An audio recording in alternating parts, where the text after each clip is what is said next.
2021 से लेकर 2025 अब जाने वाला है, लेकिन ये लड़ाई रुकने का नाम नहीं ले रही है। जी हाँ, हम बात कर रहे हैं एसआई भर्ती रद्द प्रक्रिया की, जो लगातार कानूनी मामलों में उलझकर इसकी मियाद बढ़ती जा रही है और इंतजार करने वालों की उम्र भी बढ़ती जा रही है। अब सरकार अपने से वादे से पलट गई है। क्या है पूरा मामला, बताएंगे आपको सबको डिटेल में इस वीडियो में। और क्या हनुमान बेनीवाल का इतना लंबा संघर्ष व्यर्थ जाएगा, करेंगे इसी मुद्दे पर चर्चा इस वीडियो में, इसलिए बने रहेगा आखिर तक हमारे साथ। नमस्कार, मैं हूं चेतना शर्मा। आप देखना शुरू कर चुके हैं संवाद भारत का भारत के लिए, और बातचीत करने के लिए मेरे साथ मौजूद है हमारे editor in chief Varun Bhansali ji. तो सर, सरकार ने पिटीशन दायर कर दी है एसआई भर्ती रद्द नहीं करने को लेकर। सरकार का कहना है कि ऐसा करने से उन बच्चों के साथ गलत हो जाएगा जो सही थे, जिन्होंने असल में मेहनत की थी। जांच एजेंसियां ये पता लगा सकती है कौन गलत था कौन नहीं था, तो गलत वालों पे कार्रवाई हो और जो नहीं है वो कैरी ऑन रहे। क्या कहेंगे आप? देखिए, जो स्टैंड वीके सिंह ने लिया, सरकार उससे अलग स्टैंड क्यों ले रही है? जिस स्टैंड पे पहले खुद सरकार थी, अब उससे अपोजिट स्टैंड क्यों ले रही है? ये सारी बातें लगातार उठ रही है।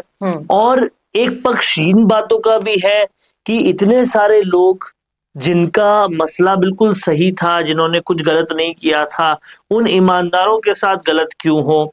ये दोनों ही पक्ष जो हैं वो अपनी अपनी तरफ से उन्होंने कोशिशें छोड़ी नहीं है, कोशिशें जारी रखी है। और कहीं ना कहीं उन कोशिशों में अब सरकार जो है उसी पक्ष की तरफ दिख रही है जिस पक्ष में ये कहा जा रहा है कि मेहनत कश लोग जिन्होंने सही तरीके से एंट्री ली है वो वापस एग्जाम ना दे तो बेहतर है।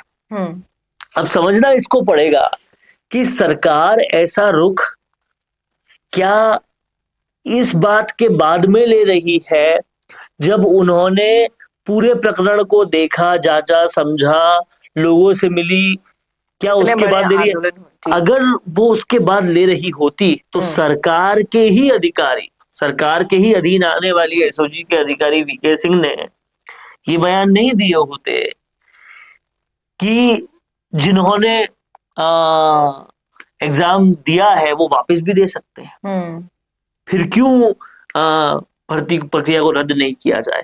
तो सरकार का स्टैंड अलग चल रहा है, सरकार के अधिकारी का स्टैंड अलग चल रहा है। इससे ये बात तो साफ है कि एसओजी से ये बात नहीं आई है, ये बात कहीं और से आई है। अब समझने वाली बात यह है कि क्या इसके पीछे कोई दबाव है कि सरकार कह रही है हम तो रद्द नहीं करना चाहते, या फिर ये सिर्फ एक पॉलिटिकल वजह से हो रहा है? लेकिन उन अभ्यर्थियों का क्या जो अब धैर्य खो रहे हैं? बीच में भी कई हमने मामले सुने कि उन्होंने इस प्रेशर में आकर अपनी जीवन लीला ही समाप्त कर ली, और ऐसे असंख्य लोग हैं जो इंतजार कर रहे थे कि अब ये मामला सुलझ जाएगा। 24 नवंबर को अभ्यर्थियों की सुनवाई होने वाली है, लेकिन अब कयास ये लगाए जा रहे हैं कि सरकार की तरफ से जो 60 दिन की मियाद थी वो पूरी होने के बाद एक प्रार्थना पत्र दिया गया है कि वो लेट हो गए हैं ये अर्जी करने में, और अब दोनों का आमना सामना एक ही दिन होगा 24 को। तो आपको क्या लगता है, हनुमान बेनीवाल ने जितना संघर्ष किया है, तमाम सारे छात्र नेता मनोज मीणा से लेकर विकास विदुड़ी तक लगातार डटे रहे, क्या लगता है कि उनकी मेहनत व्यर्थ जाएगी?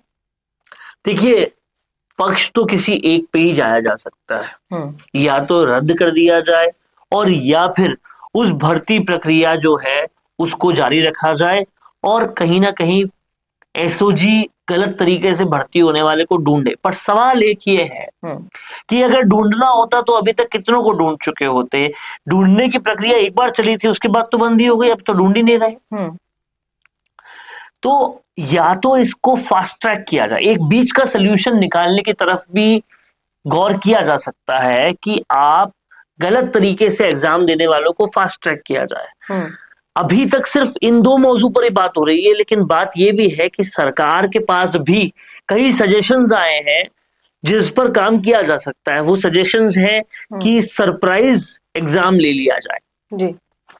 तो जो नकल करके आए हैं या जो ऐसे ही आए हैं वो सरप्राइज एग्जाम में पूरी तरह से पास नहीं हो पाएंगे, या उसका क्राइटेरिया रख दिया जाए कि सरप्राइज एग्जाम में इतने नंबर लाने वालों को हम रखेंगे, बाकी को निकाल देंगे, और वो नंबर कोई भी जो थोड़ा बहुत पढ़ा लिखा है, जिसने एसआई भर्ती के लिए पढ़ाई की, वो कर सकता है। तो वहीं का वहीं, दूध का दूध और पानी का पानी हो जाएगा। ऐसे कई और उदाहरण और कई और सॉल्यूशंस दिए गए हैं। उन सॉल्यूशंस पर काम क्यों नहीं हो रहा? क्या इस पर जो कमेटी बनी थी वो उन सॉल्यूशंस को लेकर नहीं आई, या फिर ये सॉल्यूशंस कोर्ट के सामने नहीं रखे गए? अभी तक क्यों डबल बेंच, सिंगल बेंच के सामने ऐसे सॉल्यूशंस नहीं रखे गए? भाई, कोर्ट के सामने रखेगी तो या तो सरकार या जो पक्ष है वो, लेकिन ऐसे सॉल्यूशंस क्यों नहीं रखे गए? क्यों इस पर बात नहीं हुई गई? ये भी एक बड़ा सवाल है। अब इन तमाम सवालों के बीच में क्या सोचते हैं आप कि अभ्यर्थियों की हालत तो ये हो गई है, ना वो घर के रहे हैं ना घाट के रहे हैं, और इस सिचुएशन में और इंतजार कितना करना होगा? क्या हनुमान बेनीवाल को फिर से वही शहीद स्मारक पर अपना पड़ाव डालना होगा? क्या करना होगा? देखिए, ये बहुत ही डिबेटेबल विषय है। आपको ये समझना पड़ेगा कि एक तरफ जहां प्रशासन कह रहा है कि भाई जिसने 2-3 एग्जाम छोड़कर या नौकरी पाई हुई छोड़कर एसआई भर्ती में आए हैं, वो तो वापस भी एग्जाम दे सकते हैं, फिर कहाँ दिक्कत है? जी। तो वहीं कहीं ना कहीं हनुमान बेनीवाल का साफ तौर पे कहना है कि रद्द ही करनी पड़ेगी, क्योंकि नियम ये कहता है कि अगर भर्ती में कुछ भी दिक्कत हुई है तो रद्द कर देनी पड़ेगी। अब सवाल ये है, ये नियम तब लागू होता जब भर्ती हुई उसके अगले दिन, या ऐसे लागू हो जाता तो समझ में भी आता। भर्ती हुए वे इतना टाइम हो गया, 2-3 साल की नौकरी पूरी हो गई, उसके बाद आप ये काम कर रहे हैं, तो ये ठीक नहीं है। तो ये सारे मसले पर बात करनी होगी, और हनुमान बेनीवाल के पास भी जो तमाम सारे लोग गए हैं, उसके बाद क्या मंशा आती है, क्या वो कोर्ट के फैसले का इंतजार कर रहे हैं क्योंकि 24 तारीख भी आने को है, या फिर वो उससे पहले कोई एक्शन लेंगे, तो वो बात उनके समक्ष ही होगी कि क्या कुछ किया जाए। लेकिन कहीं ना कहीं हनुमान बेनीवाल इन पीड़ितों की जो रद्द कराना चाहते हैं, उनकी एकमात्र आस बन के रह गए। जी, देखना वाकई में दिलचस्प होगा कि ये लड़ाई जो रुकने का, थमने का नाम नहीं ले रही है, उसका अगला मोड़ क्या आता है। सरकार ने तो स्टैंड लेकर सबको चौंका दिया है, और अब हनुमान बेनीवाल और उनकी पूरी टीम के साथ ये अभ्यर्थी क्या स्टैंड लेते हैं, वो देखने वाली बात होगी। क्या लेना चाहिए स्टैंड, आप बता सकते हैं कमेंट करके कमेंट बॉक्स में। कैसा लगा वीडियो बताना ना भूलेगा, और ऐसे वीडियोस के लिए देखते रहिए संवाद भारत का, भारत के लिए।